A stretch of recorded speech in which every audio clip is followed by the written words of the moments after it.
Nunca imaginé que el hombre con quien compartí mi cama durante 15 años sería capaz de arrodillarse frente a mí, apuntarme con el dedo y decirme: «Dame todo tu dinero o destruiré la vida que tanto te costó construir, estúpida». Pero eso fue exactamente lo que pasó. Y lo peor de todo, yo se lo permití. Me llamo Marisol Valverde, tengo 47 años, y durante la mayor parte de mi vida adulta he sido lo que la gente llama una mujer exitosa. Propietaria de Valverde Inmobiliaria, una empresa de bienes raíces en el corazón de Barcelona que maneja propiedades de lujo en toda Cataluña. Visto trajes de Chanel, conduzco un Mercedes clase E, y mis tacones Louboutin resuenan con autoridad en cada reunión de negocios. Pero hay algo que nadie sabe. Algo que he guardado como el secreto más oscuro de mi existencia. Hace 30 años, yo no era Marisol Valverde, la elegante empresaria del Paseo de Gracia. Era Marisol Ruiz, una niña flaca y hambrienta que crecía en Nazaret, uno de los barrios más marginales de Valencia. Mi madre limpiaba casas 12 horas al día por 300 euros al mes. Mi padre... bueno, prefiero no hablar de él. Crecí durmiendo en un colchón compartido con mis 3 hermanos, usando ropa de segunda mano, y soñando con escapar de ese infierno de pobreza y desesperanza. A los 17 años escapé. Tomé un autobús a Barcelona con 2.000 euros que había ahorrado trabajando en una fábrica textil. Cambié mi apellido legalmente a Valverde, el apellido de soltera de mi abuela materna, y me reinventé completamente. Estudié por las noches, trabajé de día, y poco a poco construí una nueva identidad.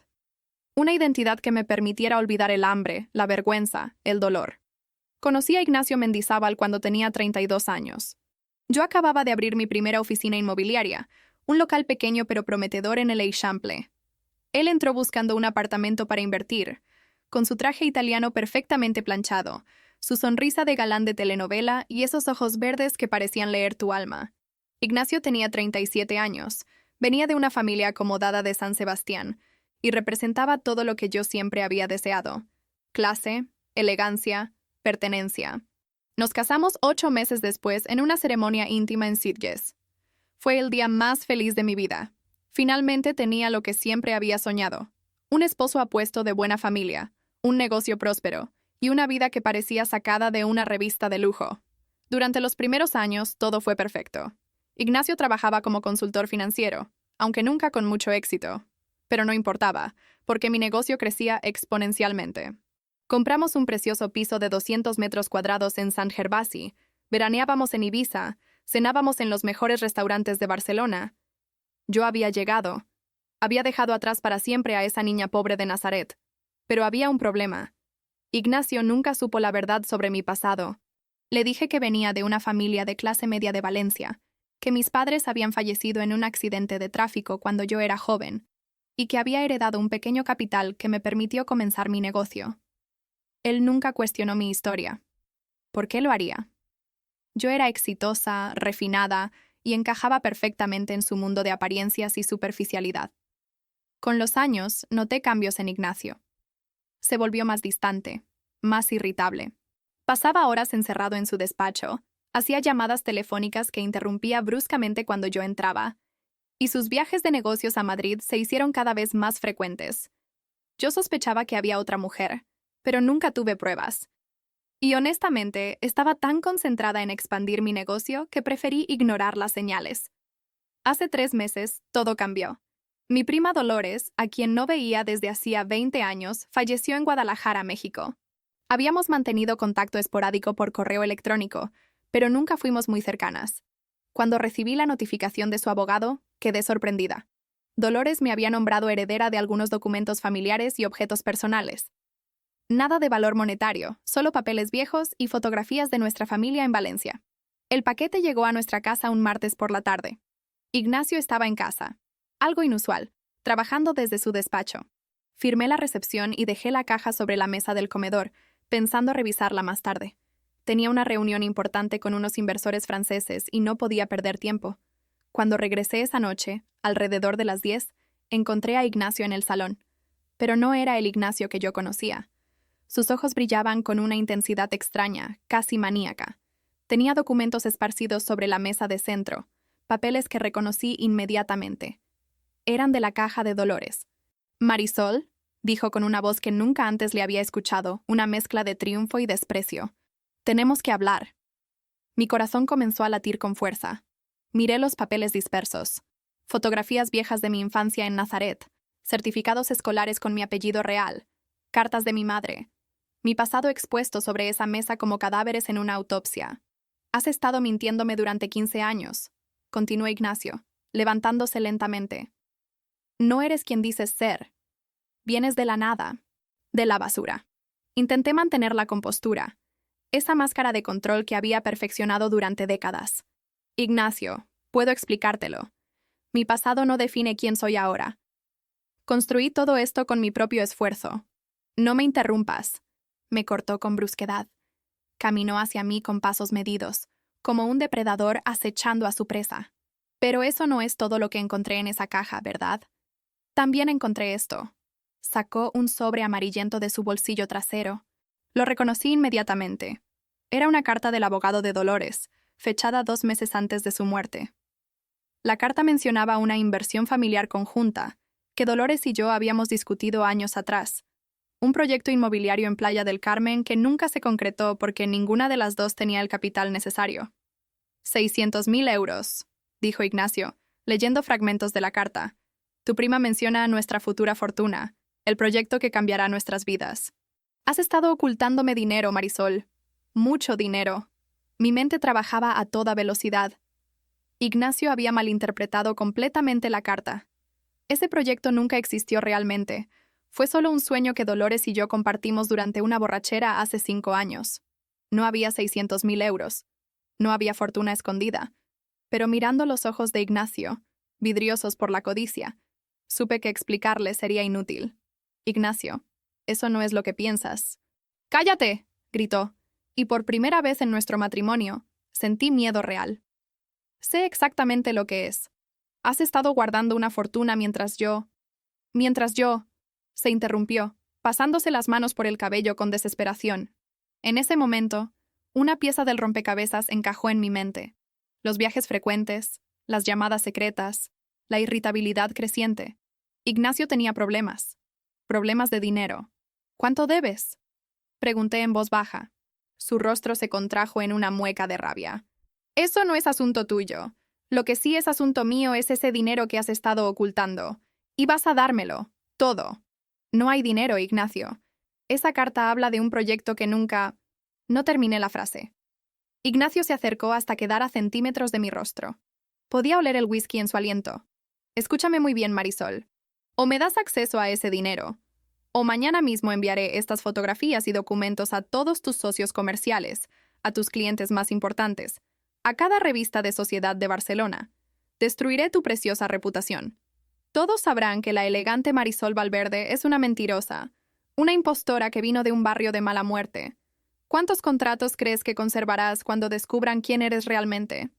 El mundo se detuvo. 15 años construyendo una reputación, una identidad, una vida.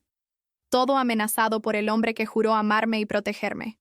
No tienes opción, estúpida, añadió con una sonrisa cruel. Dame todo o lo pierdes todo. Esa noche no dormí. Ignacio se encerró en su despacho, y yo me quedé sentada en nuestro dormitorio, mirando por la ventana las luces de Barcelona, la ciudad que me había dado todo, y que ahora podría quitármelo. Tenía 2 opciones. Llamar su farol y arriesgarme a perder mi reputación y mi negocio. O ceder al chantaje y entregarle un dinero que no existía. Al amanecer, tomé mi decisión. Una decisión que cambiaría todo. Pero antes de contarles qué decidí, necesitan entender algo. Yo no soy la niña asustada de Nazaret. Soy Marisol Valverde.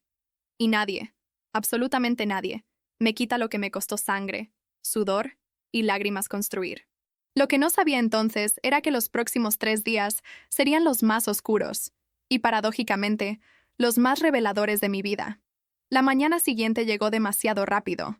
Había pasado la noche en vela, sentada en el sofá del salón, viendo cómo la oscuridad daba paso a los primeros rayos de sol sobre Barcelona. Ignacio salió de su despacho alrededor de las 7, duchado y vestido con uno de sus mejores trajes. Parecía descansado, casi radiante, como si no hubiera pasado la noche destruyendo nuestro matrimonio. «Buenos días, cariño», dijo con una sonrisa que me revolvió el estómago. ¿Ya pensaste en mi propuesta? No era una propuesta, era una amenaza, pero asentí lentamente. Bien, continuó, sirviéndose un café con una tranquilidad insultante. Quiero que hoy mismo vayas al banco y transfieras 200.000 euros a esta cuenta. Me entregó un papel con números escritos a mano. Es solo el comienzo. El resto lo iremos manejando poco a poco. Ignacio. Intenté una vez más con la voz temblorosa. Te juro que no existe ese dinero.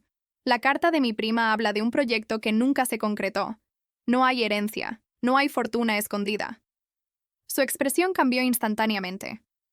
La calidez fingida desapareció, reemplazada por una frialdad glacial. No me tomes por idiota, Marisol. He revisado tus cuentas, tus inversiones. Sé que tienes acceso a ese capital. Y si no lo tienes líquido, lo conseguirás. Hipoteca propiedades, pide préstamos, no me importa. Pero conseguirás ese dinero. ¿Y si no puedo? Susurré. Se inclinó sobre la mesa, su rostro a centímetros del mío. Entonces, a las 12 del mediodía, cada socio tuyo, cada cliente importante, recibirá un correo electrónico con tu verdadera historia. Con fotografías de tu madre limpiando pisos, de ti con ropa raída en ese barrio miserable, con copias de tus documentos de identidad falsificados. ¿Sabes lo que le pasa a los empresarios cuando se descubre que su identidad es una mentira? Pierden todo. Contratos cancelados, socios huyendo, reputación destruida. Y tú, mi querida esposa, volverás a ser la niña pobre de Valencia que nunca dejaste de ser.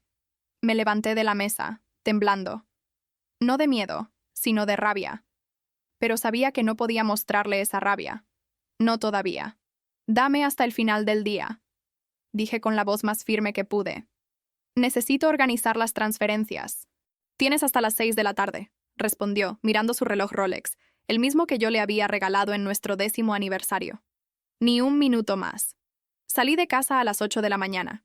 No fui directamente al banco. Primero fui a mi oficina. Mi asistente, Remedios Salazar, una mujer de 55 años que había estado conmigo desde el principio, notó inmediatamente que algo andaba mal. Señora Valverde, ¿se encuentra bien? Está muy pálida. Remedios era la única persona en Barcelona que conocía fragmentos de mi verdad. No toda la historia, pero lo suficiente para entender de dónde venía. Cerré la puerta de mi despacho y le conté todo. Cada palabra del chantaje de Ignacio, cada amenaza, cada humillación. Cuando terminé, Remedios estaba lívida de indignación. «Ese desgraciado», murmuró. «Señora Marisol, no puede ceder. Es chantaje puro. Debemos ir a la policía». «¿Y luego qué?», respondí, dejándome caer en mi silla. «Aunque lo denuncie, aunque lo arresten, el daño ya estará hecho. Él enviará esos correos. Mi reputación quedará destruida. Perderé el contrato con los Ferrandes, con los inversores de Madrid, con todos. Pero no puede darle dinero que no tiene». «Lo sé», suspiré. «Pero puedo darle lo que sí tengo». Durante las siguientes horas, hice algo que nunca pensé que haría. Revisé cada una de mis cuentas bancarias, cada inversión, cada propiedad. Tenía ahorros, sí, pero nada cerca de los 600.000 euros que Ignacio imaginaba. Tenía quizás 180.000 euros en efectivo, más el valor de algunas propiedades. Pero liquidar esas propiedades llevaría semanas, incluso meses. A las 2 de la tarde recibí un mensaje de Ignacio. «El tiempo corre, Marisol. ¿Ya está la transferencia?» Mis manos temblaban mientras escribía la respuesta. «Necesito más tiempo. No puedo conseguir todo hoy». Su respuesta llegó en segundos. «Entonces empieza con lo que tengas». «Ahora». Fui al banco. Mi director de cuenta, el señor Agustín Robledillo, me recibió con su habitual cordialidad profesional. «Señora Valverde, ¿en qué puedo ayudarla?» «Necesito hacer una transferencia urgente», dije, entregándole el papel con el número de cuenta de Ignacio. «¿El monto?»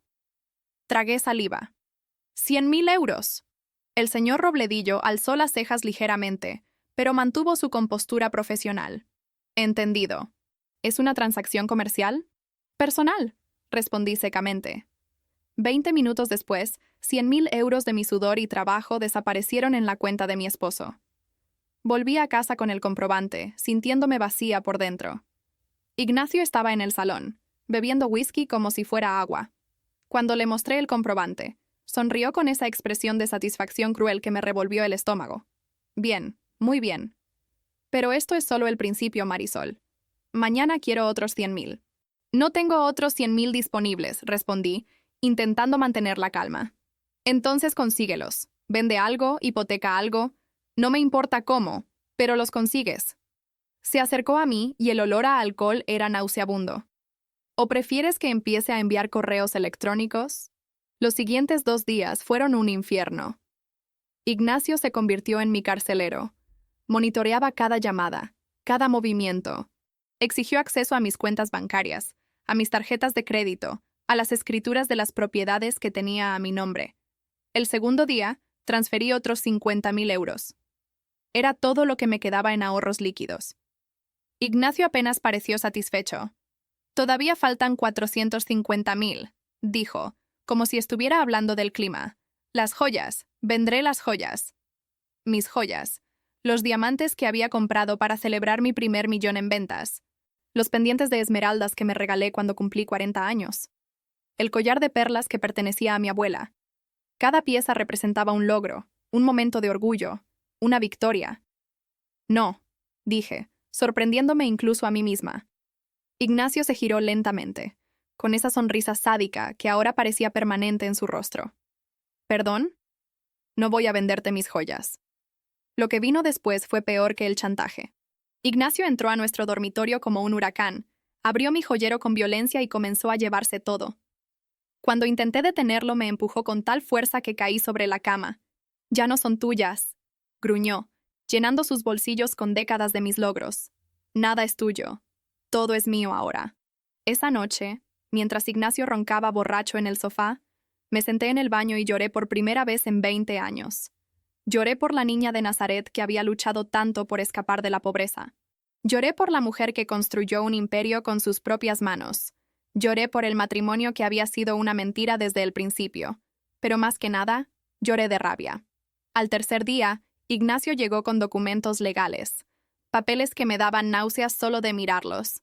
«Firma esto», ordenó, arrojando los papeles sobre la mesa del comedor. «Es una transferencia de propiedad.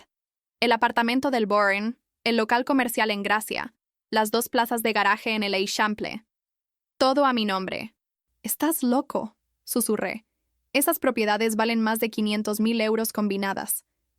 «Y tú tienes 600,000 escondidos en algún lado», replicó. «Considera esto un pago parcial. Firma o empiezo a hacer llamadas». Miré esos documentos, sabiendo que cada firma era otro pedazo de mi vida que le entregaba. Pero ¿qué opción tenía? Si me negaba, lo perdería todo de todas formas. Con manos temblorosas, firmé. Ignacio sonrió como un niño en Navidad. Inmediatamente tomó los papeles y los guardó en su maletín. «Excelente decisión, cariño. Ahora el resto del dinero.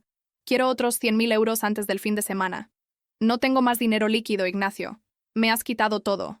«Entonces pide un préstamo. Usa tu empresa como aval. Pero consigue ese dinero». Esa tarde, mientras Ignacio salía a ocuparse de unos asuntos, me senté en el suelo de nuestro salón vacío, rodeada de los escombros de mi vida. Había perdido casi 200,000 euros en efectivo, propiedades valuadas en más de $500,000, todas mis joyas y mi dignidad. Mi teléfono sonó. Era Remedios. «Señora Marisol, los Fernández llamaron. Quieren cancelar el contrato. Dicen que recibieron información confidencial sobre usted, información de su pasado». Mi sangre se heló. «¿Qué?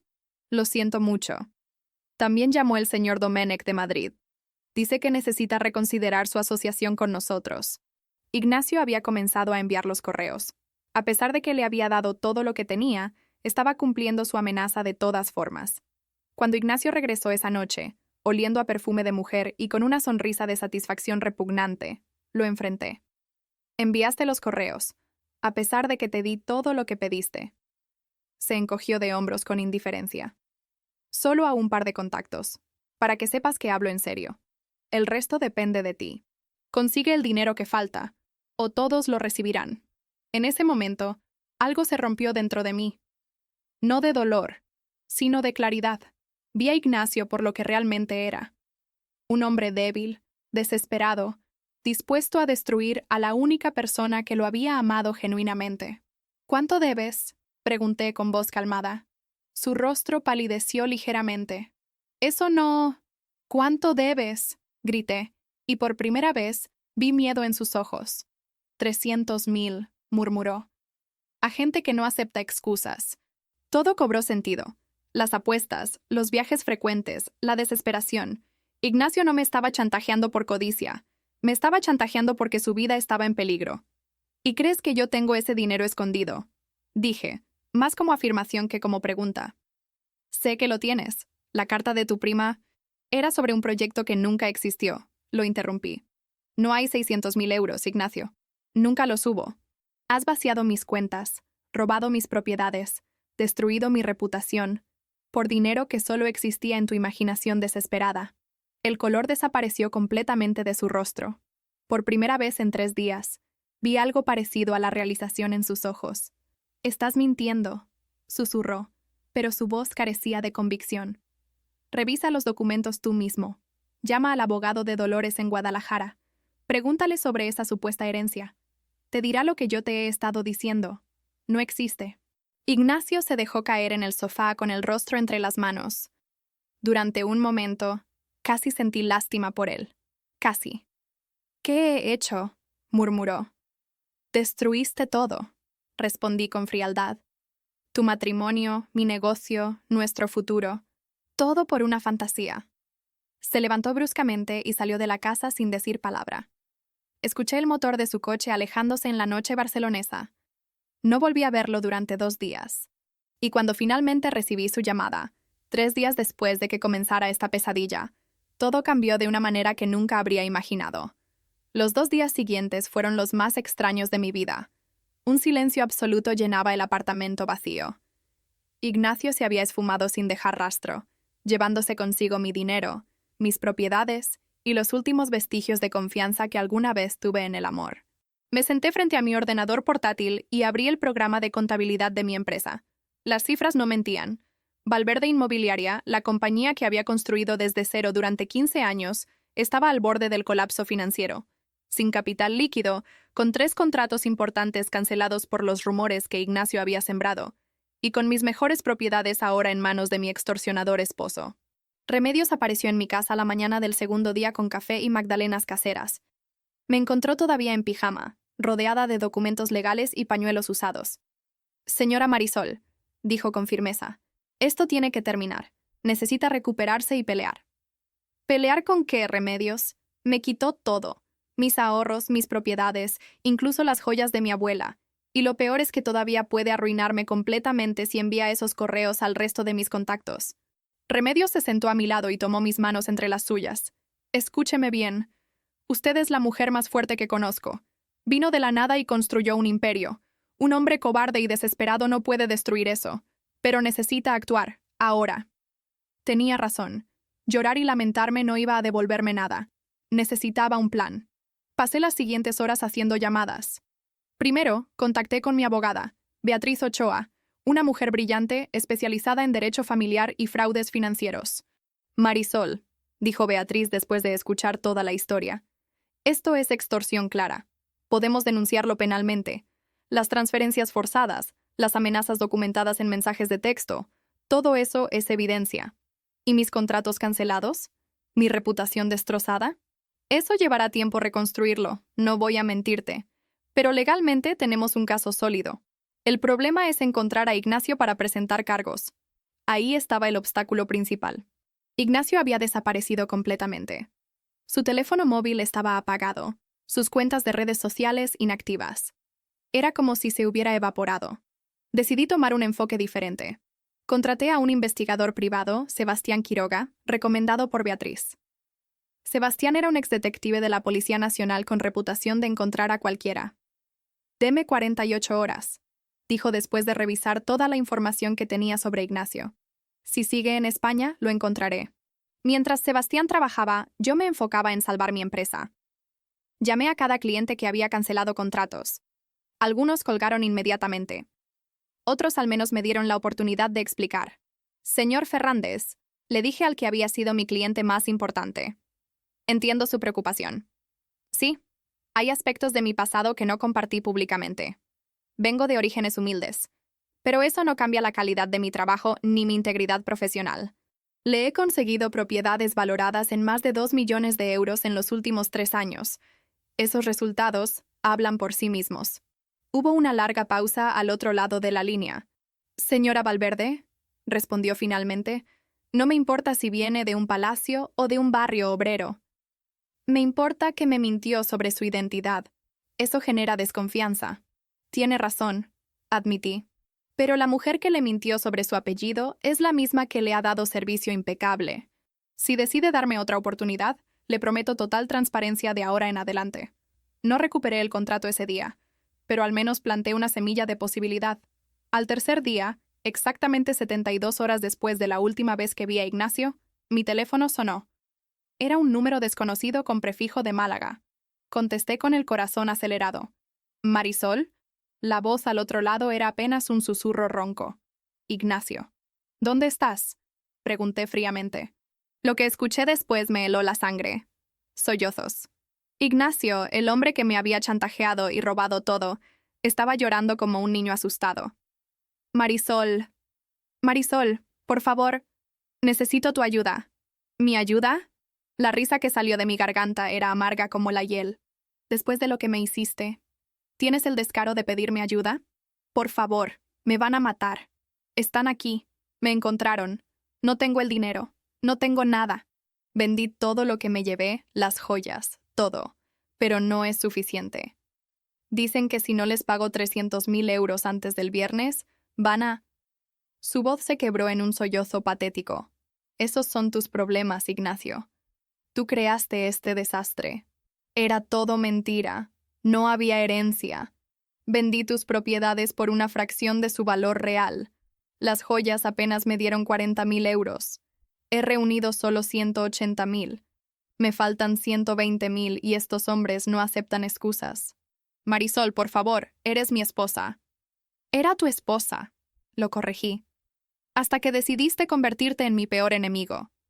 Lo sé, cometí un error terrible. Estaba desesperado. Las apuestas, las deudas, pensé que podrías salvarme. ¿Dónde estás exactamente? En Marbella, en un hotel barato cerca del puerto. Cassandra me dejó cuando el dinero se acabó. Estoy solo, asustado. Marisol, por favor, si alguna vez significó algo para ti nuestro matrimonio... Colgué el teléfono. Mis manos temblaban, pero no de miedo. Era adrenalina pura. Ignacio estaba exactamente donde yo necesitaba que estuviera. Desesperado, arruinado y suplicando.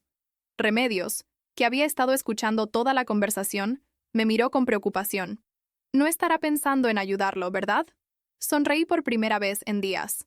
Oh, voy a ayudarlo, Remedios. Pero no de la manera que él espera. Llamé inmediatamente a Sebastián Quiroga. Lo encontré, le dije. Está en Marbella. Necesito que vayas allí y lo vigiles. No pierdas de vista a mi esposo ni un segundo. ¿Entendido? ¿Algo más? Sí. Averigua todo lo que puedas sobre esas personas a las que les debe dinero. Nombres, antecedentes, todo. Luego llamé a Beatriz Ochoa. Beatriz, necesito que prepares documentos de divorcio inmediato. Y también quiero presentar una demanda penal por extorsión, amenazas y apropiación indebida. ¿Encontraste a Ignacio? Él me encontró a mí. Y cometió el error de pedirme ayuda. Mi abogada se quedó en silencio un momento antes de responder. Marisol, ¿qué estás planeando? Justicia, respondí simplemente. Durante las siguientes 24 horas, las piezas comenzaron a encajar. Sebastián me envió información detallada. Ignacio estaba escondido en el Hotel Mediterráneo, un establecimiento de tercera categoría. Los hombres a quienes les debía dinero eran Tomás y Eduardo Beltrán, hermanos gemelos conocidos por prestar dinero a apostadores compulsivos con intereses usureros. Revisé cada mensaje de texto que Ignacio me había enviado durante su chantaje, cada amenaza documentada, cada transferencia bancaria forzada, cada palabra cruel que había usado para humillarme. También descubrí algo interesante. Cassandra Ibáñez, la amante con quien Ignacio había huido, era una bailarina de cabaret de 32 años que conoció en uno de sus viajes a Madrid. Le había prometido una vida de lujo con el dinero de su esposa rica. Cuando el dinero se esfumó rápidamente, ella lo abandonó en Marbella sin siquiera despedirse. Mi teléfono volvió a sonar. Otra vez Ignacio. Marisol, por favor, contesta. Sé que estás enojada, tienes todo el derecho, pero necesito que me escuches. Solo esta vez. Contesté, pero no dije nada. Marisol, ¿estás ahí? Habla, dije fríamente. Tengo un plan. Podemos vender el apartamento de San Gervasi. Vale más de 700,000 euros. Con eso podríamos pagar mi deuda, y todavía quedaría dinero para nosotros, para empezar de nuevo. La audacia de este hombre me dejó sin palabras. ¿Empezar de nuevo? Repetí lentamente. Después de robarme, chantajearme, destruir mi reputación y huir con tu amante, Cassandra fue un error. Estaba confundido, asustado. Pero tú eres mi verdadero amor, Marisol. Siempre lo has sido. Por favor, dame una oportunidad de arreglar esto. El apartamento de Sant Gervasi está a mi nombre, le recordé. Tú no tienes ningún derecho sobre él. Somos esposos. Bienes gananciales. Legalmente me corresponde la mitad. Ahí estaba la verdadera razón de su llamada. No era arrepentimiento. No era amor. Era simple codicia desesperada. Te voy a hacer una propuesta, Ignacio, dije con voz calmada. Quédate en Marbella. No te muevas de ese hotel. Voy a ir a verte mañana y hablaremos cara a cara sobre cómo resolver esto. ¿De verdad? Su voz se llenó de esperanza patética. ¿Vendrás? ¿Me ayudarás? Hablaremos mañana. Mientras tanto, envíame la dirección exacta del hotel. Después de colgar, Remedios me miraba con una mezcla de admiración y preocupación. ¿Realmente va a ir a Marbella? Oh, sí, respondí, ya marcando el número de Beatriz. Pero no voy sola, y cuando termine con Ignacio Mendizábal, va a desear nunca haber escuchado mi nombre. Esa noche preparé mi maleta con cuidado meticuloso. Ropa elegante, documentos legales y algo más.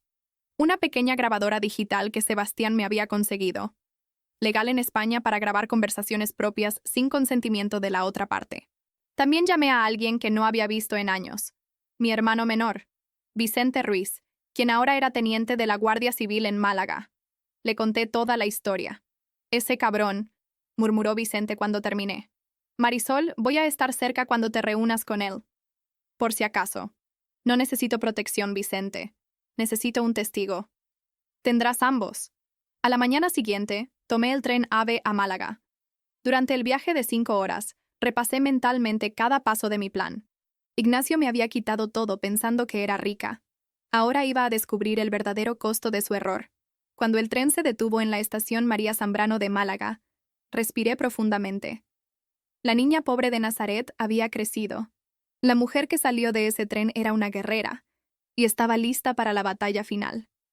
Ignacio no sabía lo que le esperaba, pero muy pronto lo descubriría. El Hotel Mediterráneo era exactamente lo que esperaba. Un edificio destartalado con fachada descascarada, ubicado en una calle lateral a 3 cuadras del puerto de Marbella. El letrero de neón parpadeaba intermitentemente, con la mitad de las letras fundidas. Un mundo completamente distinto de los hoteles de 5 estrellas donde Ignacio y yo solíamos alojarnos. Estacioné mi Mercedes frente al edificio y revisé mi teléfono. Vicente me había enviado un mensaje. Estoy en el café de enfrente. Te tengo vigilada. Respiré profundamente. Activé la grabadora digital que llevaba escondida en mi bolso de mano y entré al vestíbulo del hotel. El recepcionista, un hombre de unos 60 años con aspecto cansado, apenas levantó la vista de su periódico. Habitación 212, dije firmemente. ¿Es usted esperada? Soy su esposa. El hombre me miró de arriba abajo, claramente confundido de ver a una mujer con un traje de Armani y zapatos Louboutin buscando a un huésped de este lugar. Señaló las escaleras sin decir palabra. Subí lentamente, con cada paso sintiendo cómo la rabia y la determinación se mezclaban en mi pecho. Cuando llegué a la puerta 212, hice una pausa. Este era el momento. No había marcha atrás. Toqué 3 veces. La puerta se abrió casi inmediatamente. Ignacio apareció en el umbral, y casi no lo reconocí. El hombre elegante y presumido que conocía había sido reemplazado por un espectro demacrado. Tenía ojeras profundas, barba de varios días, y vestía una camiseta arrugada y pantalones deportivos manchados. Olía a sudor y alcohol barato. Marisol, susurró, y sus ojos se llenaron de lágrimas. Viniste. Sabía que vendrías. Sabía que no me abandonarías. Intentó abrazarme, pero di un paso atrás. No me toques, dije con voz glacial. Jamás vuelvas a tocarme. Su rostro se contrajo de dolor, pero asintió y retrocedió hacia el interior de la habitación. Lo seguí, cerrando la puerta detrás de mí. La habitación era un desastre. Botellas de whisky vacías por todas partes, ropa sucia tirada en el suelo, cortinas cerradas bloqueando cualquier rastro de luz solar. El olor era nauseabundo. Siéntate, le ordené, señalando la única silla disponible. Ignacio obedeció como un perro maltratado. Yo permanecí de pie, manteniendo la distancia física y emocional. Hablemos de números, comencé. Me robaste 150,000 euros en transferencias directas. Vendiste propiedades mías valoradas en 520,000 euros por apenas 200,000 porque necesitabas liquidez rápida. Las joyas que te llevaste valían al menos 100,000 euros, pero solo obtuviste 40,000.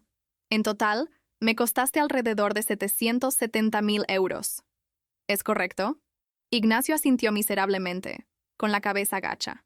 Y todo esto, continué, porque creíste que yo tenía 600,000 euros escondidos.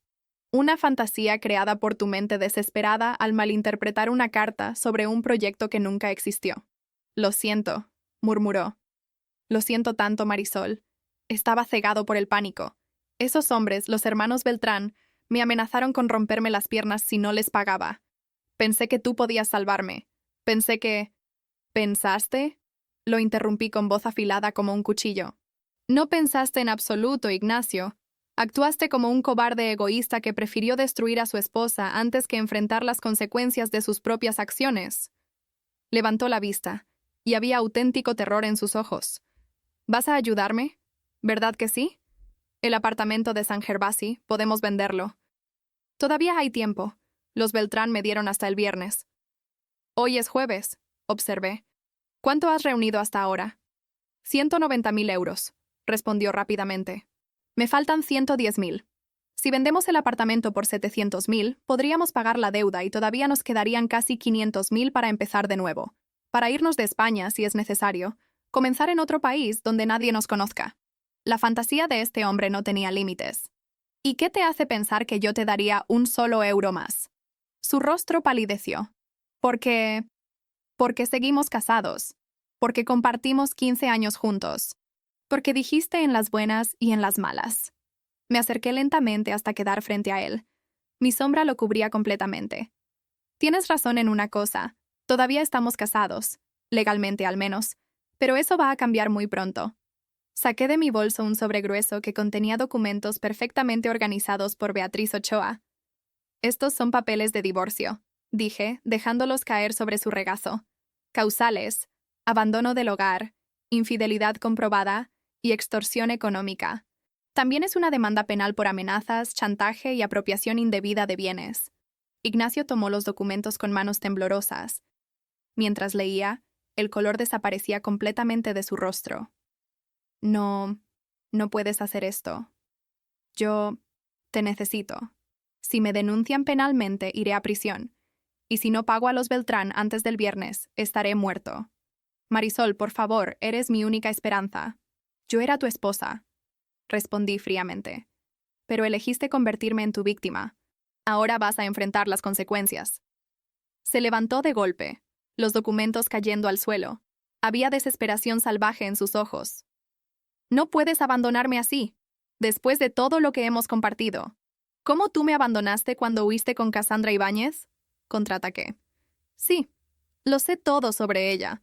La bailarina de cabaret a quien le prometiste una vida de lujo con el dinero de tu esposa rica. La mujer que te dejó tirado en este hotel miserable cuando descubrió que el dinero se había esfumado. Ignacio retrocedió como si le hubiera dado una bofetada. ¿Cómo? ¿Crees que soy estúpida? Contraté a un investigador privado. Sé dónde has estado, con quién has estado, y cada centavo que has gastado, incluyendo los 20,000 euros que desperdiciaste intentando impresionar a Cassandra en clubes nocturnos y casinos. Se dejó caer nuevamente en la silla, completamente derrotado. Entonces realmente me vas a dejar morir. No seas dramático. Los hermanos Beltrán son prestamistas usureros, pero no asesinos. Probablemente te rompan algunas costillas, quizás un brazo. Suficiente para enviarte un mensaje, pero no tanto como para perder la posibilidad de recuperar su dinero eventualmente. ¿Cómo puedes hablar tan fríamente de mi seguridad? La risa que salió de mi garganta fue completamente carente de humor. ¿Hablas de frialdad?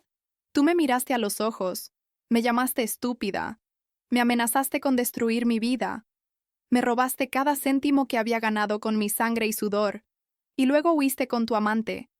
¿Y ahora me preguntas cómo puedo ser fría? Me acerqué hasta que nuestros rostros estaban a centímetros de distancia. Necesitaba que viera la fuerza en mis ojos. Voy a contarte algo, Ignacio. Algo que nunca compartí contigo durante nuestro matrimonio. Cuando tenía 10 años, mi padre borracho vendió el único televisor que teníamos para pagar deudas de juego. Mi madre lloró durante días porque ese televisor era su única ventana al mundo exterior. Juré en ese momento que nunca, jamás, permitiría que un hombre me hiciera sentir tan impotente y humillada como mi padre hizo sentir a mi madre. Hice una pausa, dejando que mis palabras calaran profundamente. Durante 15 años te permití creer que eras mi salvador, mi príncipe azul que me rescató de una vida ordinaria. La verdad es que yo me salvé a mí misma mucho antes de conocerte. Construí mi imperio sola, y si tengo que reconstruirlo desde las cenizas, lo haré, sola. Nuevamente, Ignacio comenzó a sollozar abiertamente, con ese llanto patético de hombres que solo muestran emociones cuando están acorralados. Por favor, Marisol, no te pido que me perdones. No te pido que me ames otra vez. Solo te pido que me ayudes esta última vez. Pagaré cada euro. Trabajaré el resto de mi vida si es necesario. Pero no me dejes morir. Saqué mi teléfono y marqué un número. Ignacio me miraba con ojos esperanzados, pensando quizás que estaba llamando al banco para autorizar una transferencia. Vicente, dije cuando mi hermano contestó. Puedes subir ahora. La confusión en el rostro de Ignacio era casi cómica. ¿Vicente? ¿Tu hermano está aquí? Teniente Vicente Ruiz de la Guardia Civil. Corregí. Y tiene algunas preguntas sobre las amenazas que me enviaste vía mensaje de texto. La puerta se abrió y Vicente entró, acompañado de otro agente uniformado. Mi hermano había heredado la altura de nuestro padre, pero afortunadamente ninguno de sus vicios. Con su 1,85 m y su uniforme impecable, era una figura imponente. Ignacio Mendizábal, dijo Vicente con voz oficial. Está bajo arresto por extorsión, amenazas y apropiación indebida. Tiene derecho a permanecer callado. ¡Espera! ¡Espera!, gritó Ignacio, levantándose bruscamente. Marisol, por favor, detén esto. Si me arrestan, los Beltrán nunca verán su dinero. Me matarán en cuanto salga de prisión. ¿Es eso lo que quieres? Vicente lo miró con desprecio absoluto. Señor Mendizábal, los problemas con prestamistas ilegales son consecuencia de sus propias decisiones. No son asunto de mi hermana. Mientras Vicente procedía con el arresto, Ignacio me miraba con una mezcla de incredulidad y desesperación total. Marisol, por favor, una última oportunidad, te lo ruego. Me acerqué a él por última vez. Necesitaba que escuchara esto claramente. Hace 3 días me arrodillé en el piso de mi apartamento, destruida, humillada y robada por el hombre que juró amarme y protegerme. En ese momento tomé una decisión. Nunca más permitiría que nadie me hiciera sentir impotente. Y definitivamente nunca más dejaría que tú me hicieras daño. Entonces realmente lo vas a hacer, susurró. ¿Vas a dejar que me pudra? No, respondí con una sonrisa fría. Voy a hacer algo mucho mejor. Voy a asegurarme de que enfrentes cada consecuencia de tus acciones. Las legales y las personales. Porque eso, Ignacio, es lo que se llama justicia. Vicente terminó de esposar a Ignacio y comenzó a escoltarlo hacia la puerta. Mi exesposo se giró una última vez. Esto no ha terminado, Marisol. Todavía tengo copias de esos documentos sobre tu pasado. Puedo arruinarte desde la cárcel. Saqué la pequeña grabadora digital de mi bolso y la sostuve en alto. Esta grabadora ha capturado cada palabra de esta conversación, incluyendo tus confesiones sobre el chantaje, las amenazas y la extorsión. Y en cuanto a esos documentos sobre mi pasado, hice una pausa, disfrutando del momento. Ya no me importan. Estoy lista para decirle al mundo exactamente de dónde vengo. Ya no tienes poder sobre mí. El rostro de Ignacio se descompuso completamente. Había jugado su última carta y acababa de perder. Mientras Vicente se lo llevaba, me quedé sola en esa habitación miserable. Miré por la ventana hacia el puerto de Marbella, donde yates millonarios flotaban bajo el sol Mediterráneo. Pensé en la niña de Nazaret, en la joven emprendedora de Barcelona, en la mujer que acababa de recuperar su poder. Mi teléfono sonó. Era Beatriz Ochoa. Marisol, tengo noticias. El señor Fernández llamó. Quiere reunirse contigo la próxima semana para discutir la posibilidad de reactivar el contrato. Sonreí genuinamente por primera vez en días. ¡Excelente! También necesito que prepares una declaración pública. Es hora de que Barcelona conozca la verdadera historia de Marisol Valverde. Salí del Hotel Mediterráneo con la cabeza en alto. El capítulo con Ignacio Mendizábal había terminado. Pero mi historia apenas comenzaba su mejor parte. Lo que no sabía en ese momento era que los próximos días traerían giros que ni siquiera mi mente estratégica podía anticipar. Porque cuando destruyes el imperio de un hombre desesperado, las consecuencias pueden ser impredecibles. El viaje de regreso a Barcelona fue completamente diferente al de ida. Si hace 24 horas había subido al tren cargada de rabia y sed de justicia, ahora me sentía extrañamente vacía. No arrepentida, eso jamás. Pero sí consciente de que había cruzado un umbral del que no había retorno. Ignacio pasaría esa noche en una celda de la comisaría de Marbella, esperando su traslado a los juzgados. Vicente me había asegurado que las pruebas eran suficientes para mantenerlo detenido al menos hasta la audiencia preliminar. Los mensajes de texto amenazantes, las transferencias bancarias documentadas y, por supuesto, mi grabación de nuestra conversación en el hotel. Llegué a Barcelona alrededor de las 9 de la noche. El apartamento de Sant Gervasi me recibió con su silencio frío y cavernoso. Por primera vez en 15 años, estaba verdaderamente sola. Sin esposo, sin ilusiones, sin las mentiras que había construido cuidadosamente para sostener mi identidad fabricada. Me serví una copa de vino tinto y me senté en el balcón, mirando las luces de la ciudad que me había adoptado tantos años atrás. Mi teléfono vibró constantemente. Mensajes de Remedios preguntando cómo había ido todo. De Beatriz confirmando los próximos pasos legales. De Vicente asegurándose de que había llegado bien. Pero había un mensaje que me hizo detenerme. Era de un número que no reconocía, con prefijo de Madrid. Señora Valverde, soy Leonor Carvajal, periodista de El País. Me gustaría hablar con usted sobre una historia que estoy investigando relacionada con fraudes matrimoniales y extorsión económica. ¿Podríamos coordinar una entrevista? Borré el mensaje inmediatamente.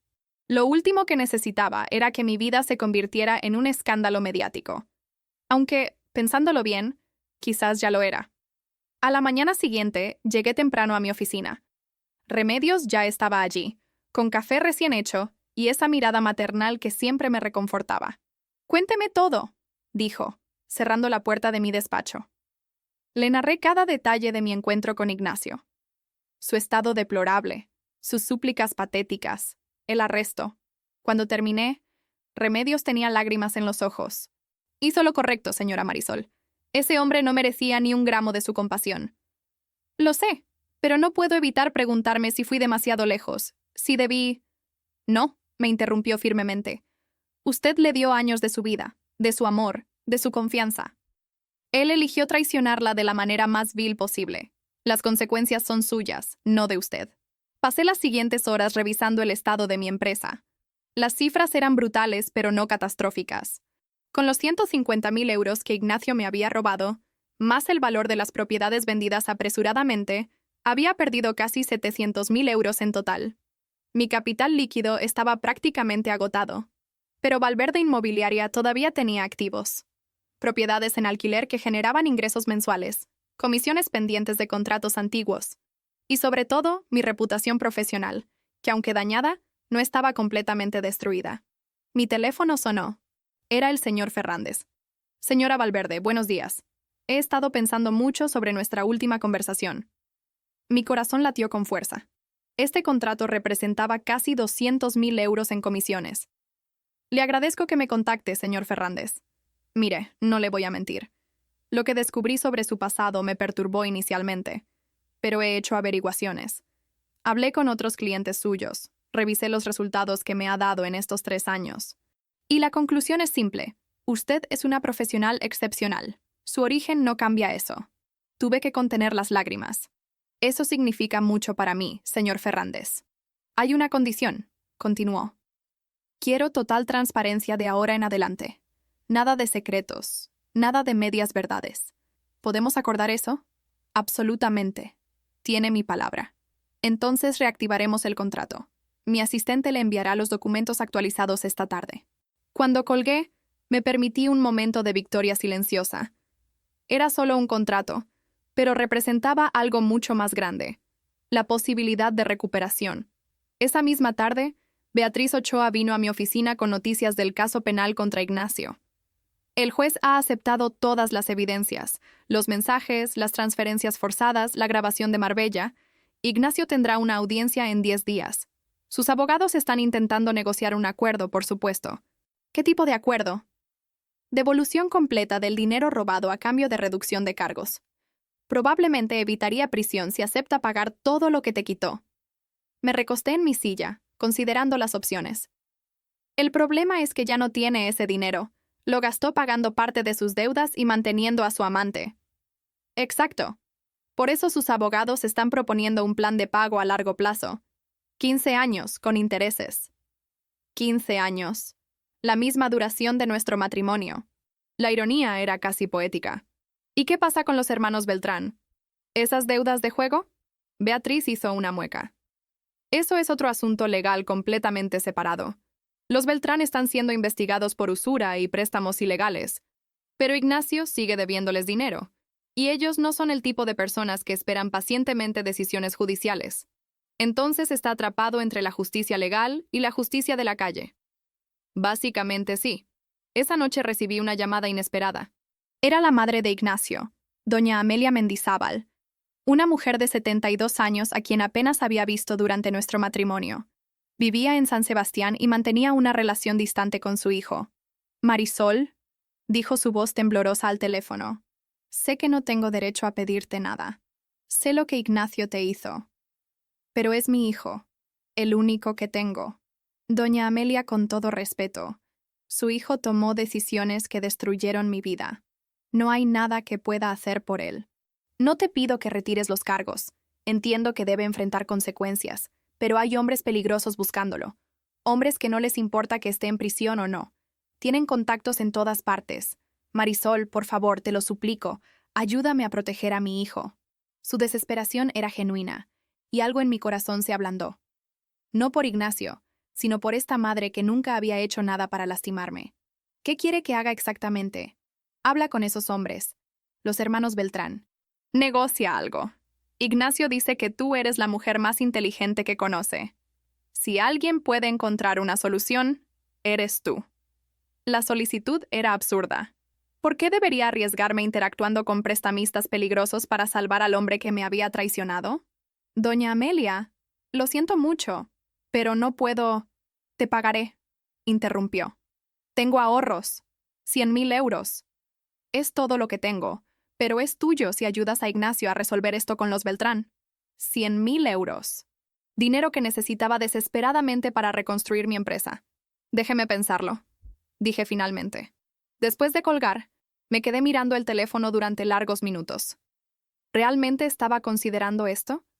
¿Ayudar al hombre que me había destruido? Llamé a Vicente. Hermana, ¿estás loca? Los hermanos Beltrán son criminales conocidos. No puedes involucrarte con gente así. Es solo una conversación. Una negociación. Las negociaciones con tipos como ellos terminan mal. Siempre. Vicente, necesito ese dinero que ofrece doña Amelia. Y honestamente, aunque odie admitirlo, no quiero que Ignacio termine golpeado hasta la muerte en un callejón oscuro. Mi hermano suspiró pesadamente. Si vas a hacer esto, no vas sola. Yo estaré presente, aunque sea a distancia. De acuerdo. Al día siguiente, usando los contactos de Sebastián Quiroga, conseguí un número de teléfono. Llamé con las manos sudorosas. ¿Quién es? Respondió una voz grave y amenazante. Mi nombre es Marisol Valverde. Soy la esposa de Ignacio Mendizábal. Me gustaría discutir su deuda. Hubo una pausa larga. ¿La esposa rica? Mendizábal mencionó que tenías dinero.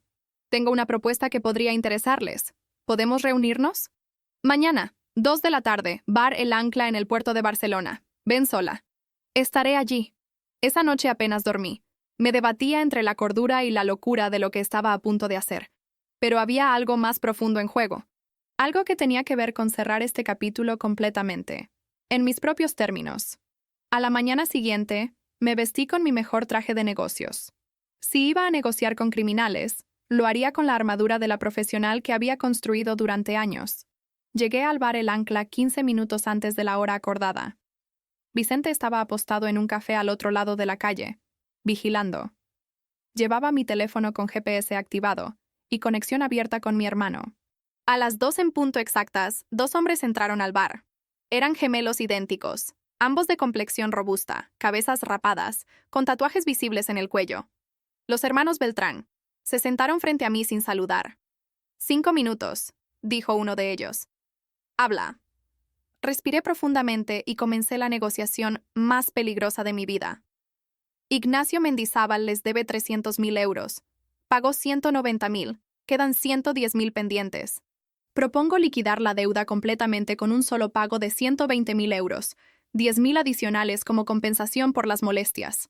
Los hermanos se miraron entre sí. Mendizábal dijo que no tenías dinero, comentó el otro gemelo. Ignacio mintió sobre muchas cosas. Puedo tener el dinero en 48 horas.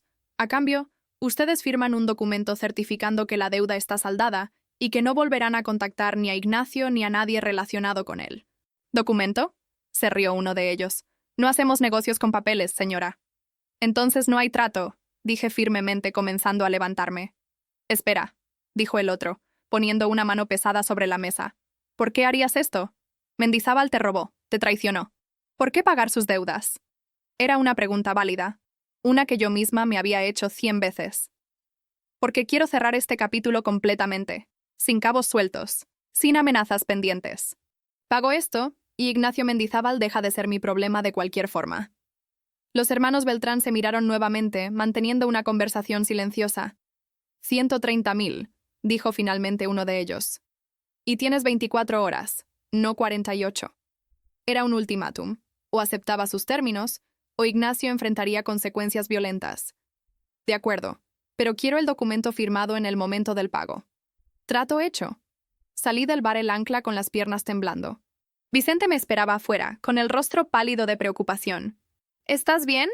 Acabo de negociar con criminales y sobreviví. Respondí con una risa nerviosa. Diría que estoy mejor que bien. Ahora solo necesitaba conseguir 130.000 euros en menos de 24 horas. Y sabía exactamente cómo hacerlo. Llamé a doña Amelia Mendizábal desde el taxi que me llevaba de vuelta a la oficina. Mi voz era firme, sin vacilaciones.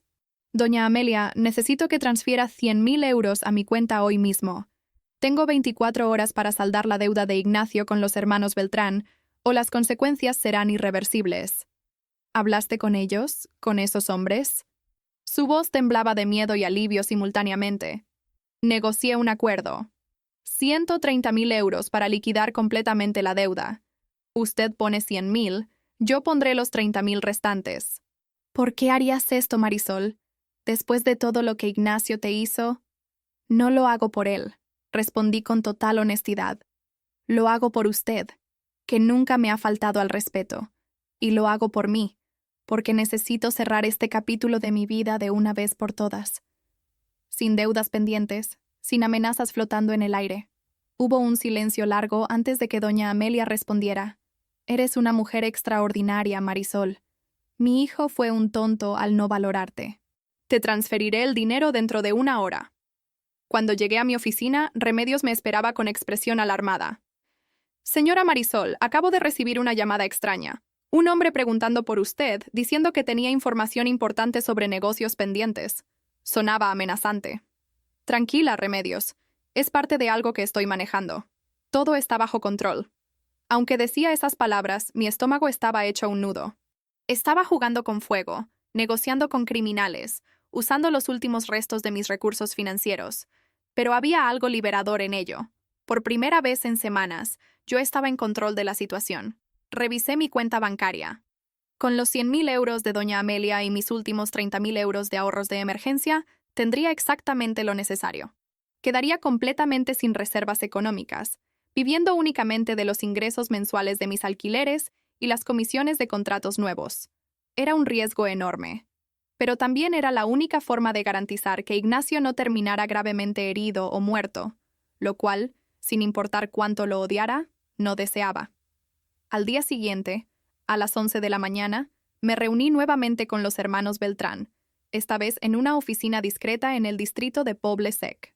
Vicente me había seguido otra vez, manteniéndose a distancia segura pero vigilante. Llegué con un maletín conteniendo 130.000 euros en efectivo. El dinero de doña Amelia había llegado puntualmente, y yo había retirado mis últimos ahorros esa misma mañana. Los hermanos Beltrán me esperaban con un notario presente, lo cual me sorprendió gratamente.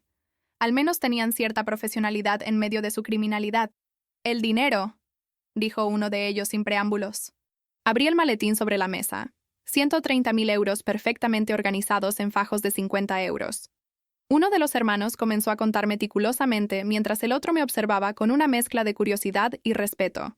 «Mendizábal es un idiota», comentó el que me observaba. «Tener una mujer como tú y destruirlo todo por apuestas y fantasías».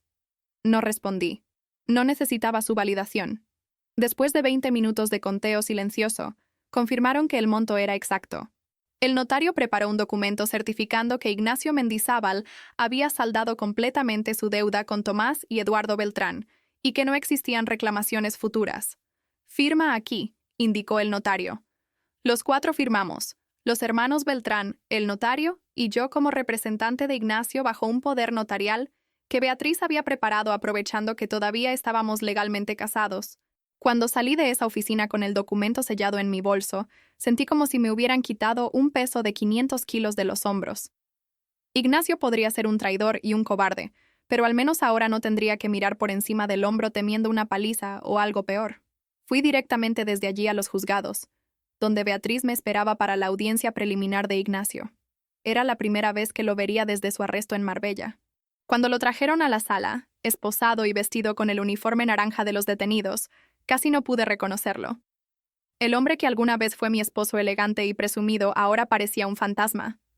Delgado, pálido, con la mirada perdida. Sus ojos se encontraron con los míos por un breve instante.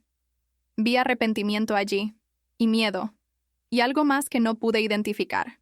El juez comenzó la audiencia leyendo los cargos: extorsión agravada, amenazas continuadas, apropiación indebida de bienes. Cada palabra era un clavo más en el ataúd de nuestro matrimonio. El abogado defensor de Ignacio, un hombre joven llamado Gustavo Paniagua, pidió la palabra. «Su señoría, mi cliente reconoce plenamente su responsabilidad en los hechos. Está dispuesto a declararse culpable de todos los cargos y acepta cualquier sentencia que el tribunal considere justa. Solo solicita clemencia basándose en circunstancias atenuantes, problemas de adicción al juego, presiones de prestamistas ilegales y un estado mental deteriorado». El fiscal, una mujer severa de unos 50 años, respondió inmediatamente: «Las circunstancias atenuantes no justifican chantajear y robar sistemáticamente a su propia esposa durante días. El señor Mendizábal planificó meticulosamente su extorsión, amenazó con destruir la reputación profesional de la víctima y huyó con el dinero robado junto a su amante. No hay atenuantes que compensen esa frialdad calculada». Beatriz se inclinó hacia mí y susurró: «¿Quieres que presente el acuerdo de pago que discutimos?». Miré a Ignacio. Realmente miré a ese hombre con quien había compartido 15 años de mi vida. Vi al chico inseguro bajo la fachada de seguridad. Vi al adicto desesperado bajo el traje italiano. Vi al cobarde que eligió destruir a otros antes que enfrentar sus propios demonios. Y en ese momento, tomé una decisión que me sorprendió incluso a mí misma. «No», le dije a Beatriz.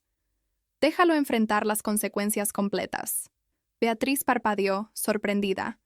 Habíamos discutido la posibilidad de aceptar un plan de pago que reduciría significativamente la sentencia de Ignacio. «¿Estás segura?». «Completamente segura. Ya pagué sus deudas con los Beltrán. Le salvé la vida. Pero no voy a salvarle de la justicia legal. Eso tiene que enfrentarlo solo». El juez dictó su resolución: prisión preventiva hasta el juicio formal, que se celebraría en 3 meses. Dependiendo de las evidencias presentadas y el testimonio, Ignacio podría enfrentar entre 5 y 8 años de prisión. Cuando se lo llevaban de la sala, Ignacio se giró y me gritó: «Marisol, por favor, di algo. No me dejes así». Me mantuve en silencio, mirándolo fijamente hasta que desapareció por la puerta. No había nada más que decir. Esa tarde, de regreso en mi oficina, recibí una llamada que cambiaría todo nuevamente. «Señora Valverde, soy Alejandro Montserrat, abogado corporativo. Beatriz Ochoa me dio su contacto. Tengo una propuesta que podría interesarle». Alejandro Montserrat resultó ser un hombre de 43 años, elegante sin ser presumido, con una sonrisa genuina y ojos inteligentes. Nos reunimos en un café cerca de mi oficina. Represento a un grupo de inversores que están buscando entrar en el mercado inmobiliario de Barcelona, explicó. Hemos estado investigando empresas locales con potencial y Valverde Inmobiliaria apareció en nuestra lista, a pesar de las dificultades recientes. Las dificultades recientes incluyen el robo de 700.000 euros y la pérdida de varios contratos importantes. Dije sin rodeos. No tiene sentido endulzar la realidad. Alejandro sonrió, y había admiración genuina en esa sonrisa. Precisamente por eso nos interesa. Una empresaria que puede construir un negocio exitoso desde cero, sobrevivir a una traición devastadora y todavía seguir de pie. Eso habla de resiliencia y carácter. Cualidades que valoramos. ¿Qué tipo de propuesta tiene en mente? Una inversión de capital de 500.000 euros a cambio del 25% de participación en su empresa. Ustedes mantienen el control mayoritario, pero gana el capital necesario para expandirse agresivamente. 500.000 euros. Casi lo mismo que Ignacio me había robado. La ironía del universo nunca dejaba de sorprenderme. ¿Y qué ganan ustedes de esto? Acceso al mercado barcelonés a través de alguien que lo conoce íntimamente. Su experiencia, sus contactos, su reputación, aunque dañada, todavía es recuperable. Y francamente, después de investigar su historia, creemos que usted es el tipo de persona en quien vale la pena apostar. Pasamos las siguientes 2 horas discutiendo términos, condiciones, expectativas. Alejandro era inteligente, directo y sorprendentemente empático cuando hablábamos de mi situación personal. Sé lo que es reconstruir después de un colapso, compartió en un momento de vulnerabilidad. Hace 5 años, mi socia me robó casi todo lo que tenía. Tuve que empezar de cero. Eso te cambia. Te hace más fuerte, más sabio, más cuidadoso. Había algo en su forma de hablar que me hacía sentir comprendida, no juzgada, no compadecida, simplemente comprendida. Al final de la reunión, extendí mi mano. Tiene un trato, señor Montserrat, pero necesito completa transparencia en todo momento. He tenido suficientes secretos y mentiras para toda una vida. Llámame Alejandro, por favor. Y tienes mi palabra. Transparencia absoluta. Cuando regresé a casa esa noche, me senté en mi balcón con una copa de vino y mi libreta de notas. Comencé a escribir. Hoy marca el inicio de una nueva era. Ya no soy Marisol Ruiz, la niña pobre de Nazaret que se avergonzaba de su pasado. Tampoco soy Marisol Valverde, la mujer que escondía su verdad detrás de ropa cara y apellidos inventados. Soy simplemente Marisol. Una mujer que cayó, se levantó y decidió que su historia de supervivencia era más poderosa que cualquier historia de perfección fabricada. A la mañana siguiente, hice algo que había temido durante 30 años. Llamé a mi madre en Valencia. «Mamá, soy Marisol. Necesitamos hablar». La conversación fue larga, llena de lágrimas, de reproches, de perdones. Le conté todo: mi vida en Barcelona, mi matrimonio fallido, la traición, la reconstrucción. Ella me contó sobre sus años de silencio, respetando mi deseo de distancia, esperando pacientemente que yo regresara. «Siempre supe que lograrías grandes cosas, hija», dijo entre sollozos. «Pero me partía el corazón que sintieras que tenías que esconderte de quién eres para lograrlo». «Ya no me escondo más, mamá. De hecho, quiero que vengas a Barcelona. Quiero que conozcas mi mundo, mi verdadero mundo». 2 semanas después, mi madre llegó a Barcelona. La llevé a mi oficina. Le presenté a Remedios. Le mostré las propiedades que manejaba. Vi el orgullo brillar en sus ojos cansados. «Construiste todo esto con tus propias manos», murmuró, tocando mi escritorio como si fuera sagrado. «Tu padre estaría orgulloso, a su manera retorcida, pero orgulloso». También la llevé a cenar con Alejandro, quien se había convertido no solo en mi socio comercial, sino también en mi amigo. Durante la cena, mi madre contó historias de mi infancia en Nazaret, historias que yo había intentado borrar de mi memoria. Alejandro escuchaba atentamente, riendo en los momentos apropiados, mostrando empatía en otros. Cuando mi madre fue al baño, se inclinó hacia mí. «Tienes una historia increíble, Marisol. No algo de qué avergonzarse, sino algo de qué enorgullecerte». Fue en ese momento que me di cuenta. Por primera vez en mi vida adulta, no sentía vergüenza de mis orígenes, sentía orgullo. El juicio de Ignacio se celebró 3 meses después. Testifiqué durante 2 horas, presentando evidencia tras evidencia de su extorsión sistemática. Fue doloroso revivir cada momento, cada amenaza, cada humillación. El jurado deliberó durante 6 horas antes de regresar con su veredicto. Culpable en todos los cargos. La sentencia: 7 años de prisión, más la obligación de devolver los 700.000 euros que me robó mediante un plan de pago estructurado, que probablemente tomaría el resto de su vida. Cuando el juez golpeó el mazo finalizando el caso, no sentí triunfo. Tampoco sentí tristeza. Solo sentí cierre. Ignacio me miró una última vez antes de que se lo llevaran. Sus labios formaron las palabras «lo siento», pero yo ya había volteado, caminando hacia el futuro. Un año después del juicio, me encontraba en la terraza del Hotel Arts, celebrando el mayor contrato de mi carrera: la venta de un edificio completo en el barrio gótico a inversores internacionales. 500.000 euros en comisiones.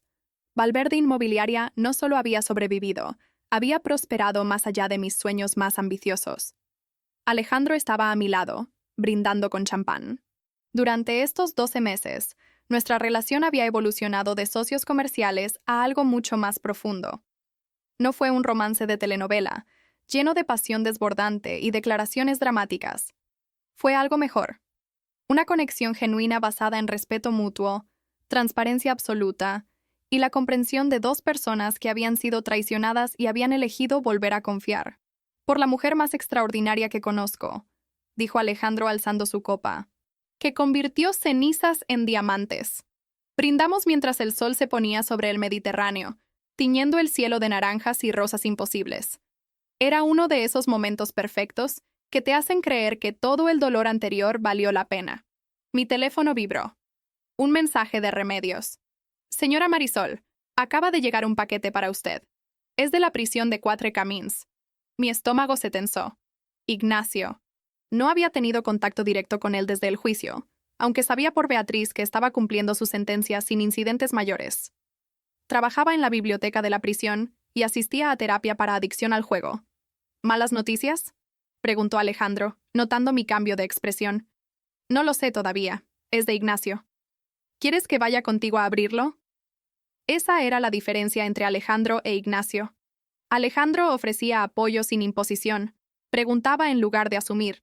Respetaba mis decisiones incluso cuando no estaba completamente de acuerdo. No, está bien. Sea lo que sea, puedo manejarlo. Al día siguiente, abrí el paquete en mi oficina con Remedios presente. Contenía una carta escrita a mano en papel amarillento de prisión. La letra de Ignacio, antes tan elegante y segura, ahora temblaba irregularmente. Marisol, sé que no tengo derecho a contactarte. Sé que destruí todo lo que teníamos. Pero hay cosas que necesito decir, aunque sea solo para mi propia redención. He tenido mucho tiempo para pensar aquí. Demasiado tiempo. Cada día me despierto recordando cómo te traicioné, cómo tomé a la mujer más fuerte y valiente que he conocido, y traté de romperla por mi propia cobardía. Me he dado cuenta de algo. Nunca te amé de la manera que merecías. Te admiraba, te deseaba, te necesitaba. Pero amor verdadero significa celebrar las victorias de tu pareja, no sentirte amenazado por ellas. Significa enfrentar tus propios demonios, en lugar de proyectarlos sobre otros. Tú construiste un imperio desde la nada. Yo heredé privilegios y los desperdicié en mesas de póker y fantasías de grandeza. Cuando descubrí tu verdadero pasado, no sentí traición por tu secreto. Sentí envidia de tu fuerza, y esa envidia se transformó en crueldad. No te escribo para pedirte perdón, no lo merezco. Te escribo para decirte algo que debí decir cada día de nuestro matrimonio. Eres extraordinaria. Tu valor no estaba en tu apellido inventado ni en tu ropa de diseñador. Estaba en tu espíritu inquebrantable. He escuchado, a través de mi madre, sobre el éxito de tu empresa, sobre tu socio Alejandro, quien por lo que dice mamá, te trata con el respeto que yo nunca te di. Me alegro por ti, genuinamente. También quiero que sepas que te he estado pagando mi deuda. Cada mes deposito el 15% de mi salario aquí en prisión en la cuenta que Beatriz estableció. Es ridículamente poco, lo sé. Me tomará toda la vida devolverte lo que robé. Pero es lo único que puedo hacer. Finalmente, gracias por pagar mi deuda con los Beltrán. Mi madre me contó lo que hiciste, cómo negociaste con esos hombres peligrosos para salvarme de una paliza o algo peor. No tenías ninguna razón para hacerlo después de lo que te hice, pero lo hiciste de todas formas. Eso es más nobleza de la que yo demostré en 15 años de matrimonio. Espero que encuentres toda la felicidad que mereces, Marisol. Y espero que algún día, cuando pienses en mí, no solo recuerdes al monstruo en que me convertí, sino también al hombre que tuve el privilegio de estar a tu lado durante un tiempo, aunque nunca fui digno de ese honor. Con arrepentimiento eterno, Ignacio. Cuando terminé de leer, había lágrimas en mis mejillas. No de tristeza por lo que perdí, sino de alivio por lo que gané. Libertad, claridad y la comprensión de mi propia fuerza. Remedios me pasó un pañuelo en silencio. ¿Va a responderle?, preguntó suavemente. No, dije después de un largo momento. Su carta no requiere respuesta. Es su proceso de sanación, no el mío. El mío ya está completo. Doblé cuidadosamente la carta y la guardé en un cajón de mi escritorio. Algún día, quizás, la releería. Pero por ahora, tenía un futuro que construir. Esa misma semana hice algo que había estado posponiendo. Contraté a Leonor Carvajal, la periodista de El País que me había contactado un año atrás. Era hora de contar mi historia en mis propios términos. La entrevista se publicó en la edición dominical con el titular De Nazaret a las Torres de Barcelona, la historia de Marisol Valverde. La periodista no endulzó nada. Habló de mi infancia en la pobreza, de cómo cambié mi apellido, de la traición de Ignacio, de la reconstrucción, pero lo más importante, capturó la esencia de lo que quería transmitir, que el origen no determina el destino. La respuesta fue abrumadora. Cientos de mensajes de mujeres que habían enfrentado situaciones similares. Invitaciones para hablar en conferencias de emprendedoras. 3 ofertas editoriales para escribir un libro sobre mi experiencia. Pero el mensaje que más me conmovió llegó de una joven de 19 años llamada Lucía, de un barrio marginal de Sevilla. Señora Valverde, leí su historia y lloré. Yo también vengo de la pobreza. También siento vergüenza de mi familia, de mi acento, de mis zapatos baratos. Pensaba que para triunfar tenía que pretender ser alguien que no soy. Pero usted me mostró que la verdadera fuerza está en aceptar de dónde vienes mientras construyes hacia dónde vas. Gracias por su valentía. Esa noche le mostré el mensaje a Alejandro mientras cenábamos en mi apartamento de San Gervasi. Esta es la razón por la que hiciste la entrevista, dijo, tomando mi mano. No para justificarte, sino para ayudar a otros. Mi madre me dijo algo hace unos meses, compartí. Dijo, el dolor que no transformas, lo transmites. Pasé 30 años transmitiendo mi dolor a través de mentiras y secretos. Ahora quiero transformarlo en algo útil. Alejandro se quedó en silencio un momento antes de hablar. Marisol, hay algo que he querido preguntarte durante meses. Pero esperaba el momento correcto, y creo que ese momento es ahora. Mi corazón comenzó a latir más rápido. Sé que vienes de un matrimonio devastador. Sé que la palabra esposo probablemente te genera náuseas. Pero también sé que estos 12 meses a tu lado han sido los más significativos de mi vida. No quiero apresurarte. No quiero presionarte. Pero necesito que sepas que cuando estés lista, si alguna vez estás lista, yo estaré aquí, esperando. Porque eres el tipo de mujer por la que vale la pena esperar. No era una propuesta formal. Era algo mejor. Una promesa de paciencia, de respeto, de un amor que no exigía sino que ofrecía. Alejandro, dije, con lágrimas otra vez en mis ojos, pero esta vez de felicidad pura. Creo que ya estoy lista. No para casarme mañana, pero sí para construir un futuro contigo. Un futuro basado en verdad, no en fantasías. Nos besamos en esa terraza con vista a Barcelona, la ciudad que me había dado todo y me había quitado todo, solo para devolverme algo mucho mejor, la capacidad de ser auténticamente yo misma. 6 meses después, inauguré la Fundación Marisol Valverde para Mujeres Emprendedoras. Su misión: proporcionar capital semilla, mentoría y apoyo emocional a mujeres de orígenes humildes que querían iniciar sus propios negocios. El primer año, ayudamos a 32 mujeres. Entre ellas, Lucía de Sevilla, quien abrió una exitosa tienda de ropa online. Mi madre se mudó a Barcelona permanentemente, ocupando un hermoso apartamento que le compré cerca del mío. Trabajaba medio tiempo en la fundación, compartiendo su propia historia de supervivencia con las mujeres que atendíamos. Remedios finalmente se retiró después de 25 años de trabajo incansable. En su fiesta de despedida, lloró cuando le entregué un sobre con 100.000 euros como bonificación de jubilación. Señora Marisol, es demasiado, protestó. Remedios, tú estuviste conmigo cuando no tenía nada, Estuviste conmigo cuando Ignacio me robó todo. Nunca podré pagarte completamente por tu lealtad, pero esto es un comienzo. Vicente fue ascendido a capitán de la Guardia Civil. En la ceremonia, me guiñó un ojo y susurró: La niña de Nazaret llegó lejos. Llegamos lejos, corregí. Juntos. En cuanto a Ignacio, continúa cumpliendo su sentencia.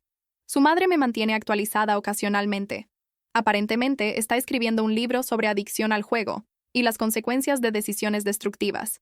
Parte de las regalías, si alguna vez se publica, irán directamente a pagar su deuda conmigo. No siento odio hacia él, tampoco amor. Siento algo más maduro y complejo: comprensión. Ignacio fue un hombre débil que tomó decisiones horribles cuando enfrentó consecuencias que no podía manejar. Sus acciones fueron imperdonables, pero su humanidad fallida es algo que reconozco porque todos tenemos capacidad para la oscuridad cuando el pánico nos consume. La diferencia es que algunos elegimos la luz. 2 años después del chantaje inicial, Alejandro y yo nos casamos en una ceremonia íntima en una masía cerca de Girona. No fue una boda ostentosa. Fueron 50 invitados, comida casera y votos escritos por nosotros mismos.